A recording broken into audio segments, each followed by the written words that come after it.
In the last episode, we finished our tour in Morocco, and I was telling you how, in my opinion, you have to go and visit Morocco. Sleep in the Sahara Desert, get an authentic bath, drink the tea, and learn about the Muslim and Arab culture.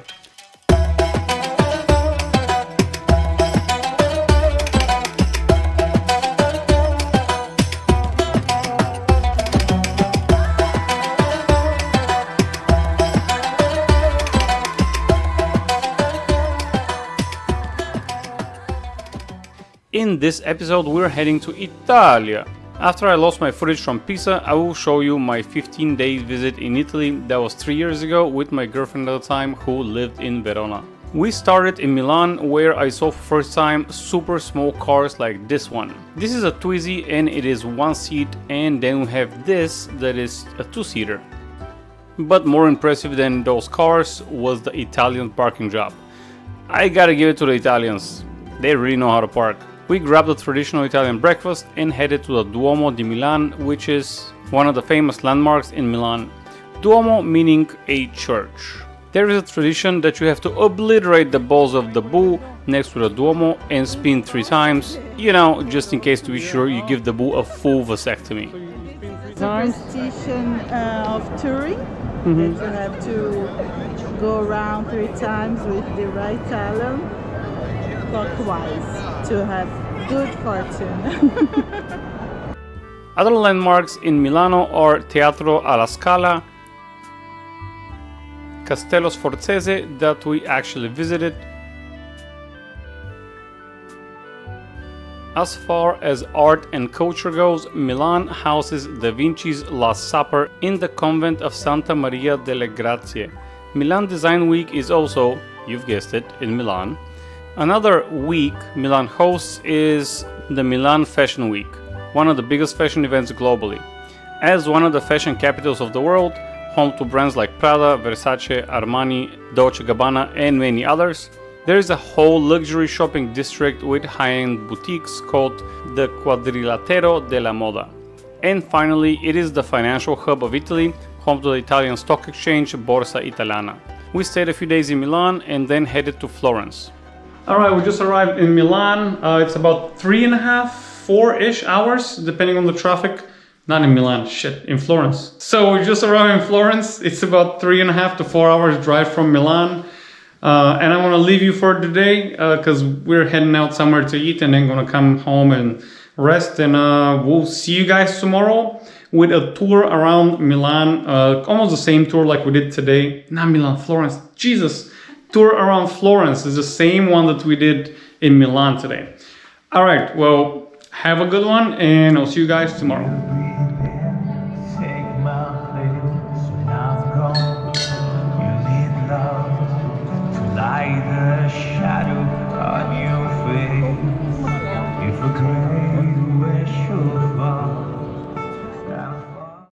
The next day we headed towards one of the most famous things in Florence, which is the Uffizi Gallery. It is a prominent art museum located adjacent to the Piazza della Signoria in the historical center of Florence in the region of Tuscany, Italy. One of the most important Italian museums and the most visited, it is also one of the largest and best known in the world and holds a collection of priceless works, particularly from the period of the Italian Renaissance. It is so exciting inside this museum. Everyone's excited. It's just a lot of statues, pictures. If you're a historian, I'm guessing you admire this and you like it. But if you're a regular schmuck like me, I don't really know what I'm looking at. So maybe before you come here, research what you're going to be looking at. Research a little bit more of the history, if you're interested, of course. But there's a lot of statues that we actually wonder if they're legit or they're restored. I'm not sure, because I'm thinking if the statues like this open to the public, they're not really legit. If they're from like 2,000 years ago, they're like this behind the glass, you cannot even go there.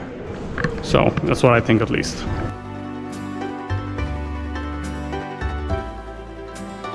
The next day we got brioche and coffee again, which is a traditional Italian breakfast, and I went for a bike tour around Firenze. Cool. Hey Lawrence, how you doing, man? Ciao, Christian. How's it going? Good. So tell us what we're going to do today. Yeah, so basically what we're going to do, we're going to explore the city of Firenze with our beautiful bikes. One and my Bianchi, my beloved Bianchi. This is my bicycle. Nice. Italian brand. And yes, we're basically going to Firenze, exploring the downtown, all the beautiful piazzas and the beautiful Duomos, cathedrals, churches, and stuff like this. Nice. All right, let's go. Andiamo. So, Christian, this is one of my favorite churches and one of my favorite piazzas. It's called Piazza Santa Croce, the Holy Cross Square. One of the biggest Franciscan churches, actually it's the biggest Franciscan churches that you can find in Italy. Do you know something about the Franciscan order? Not really, no. Do you know how to recognize those friars? It's very simple. They always wear this brown robe with sandals on and this white sort of belt that represent the three, so to say, codes they do have to follow during their life. And the Franciscan order was a very, very popular, so to say, order in this area, in this neighborhood. So here outside you would find some workshops, for example, of the dyers workshops and everything. And there was a small oratory of the Franciscan order back in the 13th century. Here in this church you find a lot of many important tombs. For example, Galileo Galilei's tomb, the famous scientist. Michelangelo Buonarroti is actually buried inside here. There's a memorial dedicated to Dante Alighieri, the famous poet, you know, Dante's Inferno and that stuff. You can even see a statue over there, the statue of Dante. So it's a church filled with beautiful, beautiful art. There's even frescoes of Giotto, beautiful crucifixions. One of them is very famous from Cimabue, for example. So there's a lot of things to see. There's even a Museo di Santa Croce. There's a museum. You see that brown part? Right next to it. So, Christian, if you want to visit a beautiful church here in Firenze, this is only my opinion. So don't take it for granted or anything. But instead of going to the Duomo, for example, to the cathedral, I always recommend to come here inside of Santa Croce because it's a very, very nice church. Okay.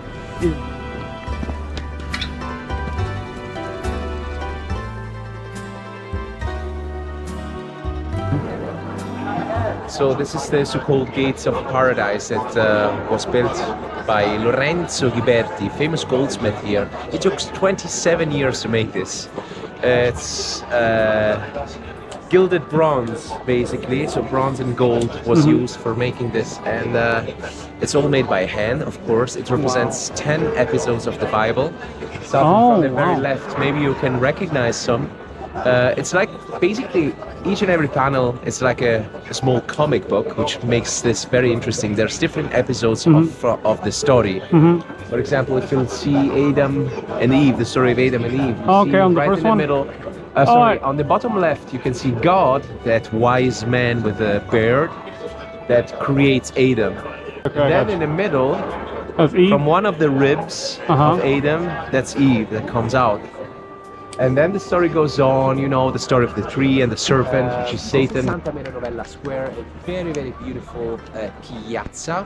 Called also the city train station, by the way. So it's very easy to come here and to enjoy maybe a coffee like you did before. Or just if you're interested into art, there's a beautiful church you can visit, Santa Maria Novella. This time you won't find the Franciscan order, but you will find the Dominican order. Powerful families who wanted to sell, careful man, wanted to sell the excess of the wine they had. And of course they had a very smart way to do that. And they would build this little windows. So the door is still in perfect condition here. Some of these wine windows in Firenze are very in bad shape. You would bring your flask, we call it fiasco. I know that back in the US you say it's a fiasco when fiasco, it's a disaster or something. Here we intend like this bottle, this fat bottomed bottle with a straw all around. This is fiasco. So you refill? Exactly. You pay, you bring your own bottle, and there you go. Nice. And a quick thing. Some of these wine windows were used after the pandemic. You know, the first quarantine and everything. People wanted to stay here and just enjoy their time being outside. Yeah. And some of these wine windows were, you know, active. You could use them. You could pay the guy who was on the other side and take like a glass of wine and drink it here around Florence in the streets. You know. Yeah. Cool, Perché no? right? Perché no? Perché no? È bello. Hey Lorenzo, thank you very much for the tour. Thank you. I appreciate you guys. I'm going to leave a link down below for your bike rental here. Yeah. So if anyone wants to go and visit Florence, use you guys. Yeah. Thanks again. And if you want to have me as a tour guide, I have an Instagram page, Lorenzo Braus Tour Guide. I'll leave that too as well. Oh, and Firenze is maybe my favorite city in Italy, and Lorenzo, if you're watching this video, you really made my visit of Florence next level. Very passionate guide with a lot of interesting facts about the city. I'll leave his contact in the description down below and on the screen. Let me know in the comments which Italian city is your favorite. In the next episode, we will go to a wine tasting, you know, because I'm all about educating myself on fermented grape juices. And we'll go to an amazing cooking class where we will drink 2 bottles of wine each. I mean, we're gonna learn how to cook pasta and gnocchi from scratch. What do you think? Somewhere is a 5. It's 5 o'clock somewhere. After which we will start making our way to Rome, but not before passing through the bird city of Leonardo di Ser Piero da Vinci.